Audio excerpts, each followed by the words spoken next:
धरती का सीना चीरकर अनाज उगाने वाले किसान हुकूमती जुल्म के खिलाफ मैदान में आए तो तहरीक इंसाफ भी उनके शाना बशाना खड़ी हो गई। पीटीआई रहनुमाओं ने हुकूमत को आड़े हाथों लिया। असद उमर ने ट्वीट किया कि किसान सड़कों पर हैं, हुकूमत की जालिमाना पॉलिसियों से कोई नहीं बच सका। फवाद चौधरी ने कहा, किसानों को एहतजाज का हक क्यों नहीं, धमकियां दी जा रही हैं।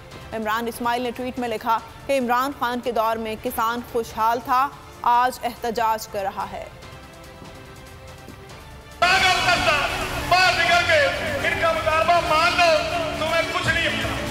कड़कती धूप और शदीद सर्दी में अनाज उगाने वाले हक मांगने निकल पड़े। समाज का पहिया चलाने वाले मेहनतकोश इंसानों की तंगो तारीख बस्तियों के किसानों ने खाक उड़ाते देहातों से दूर पुरतैश हुक्मरानों के महलों का रुख किया तो हुक्मरानों ने धमकियां लगाना शुरू कर दी। किसान अपना हक मांगने सड़कों पर निकले तो पीटीआई भी हिमायत में सामने आ गई।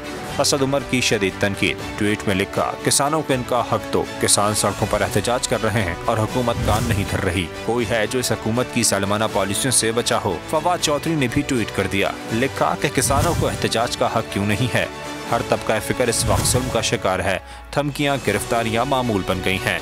इमरान इस्माइल ने भी खरी खरी सुना दी, लिखा, इमरान खान के दौर में किसान खुशहाल हुआ, आज किसान रोडों पर हुकूक मांग रहे हैं। किसानों के हुकूक और आवाज दबाने की कोशिश जारी है। हम अपने किसान भाइयों के साथ खड़े हैं।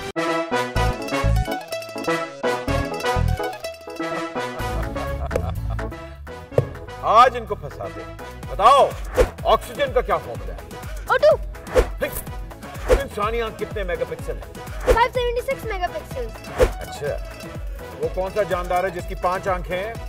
मक्खी। किसी भी एंगल से ये नहीं कच्चे, क्योंकि छठी के बच्चे आपसे अच्छे। छठी के बच्चे आपसे अच्छे, हफ्ता शाम 5 बजे सिर्फ बोल एंटरटेनमेंट पर। सबसे ज्यादा व्यूज, सबसे ज्यादा रील्स और सबसे ज्यादा रेटिंग के साथ बोल अब भी नंबर 1 पोजीशन पर बरकरार।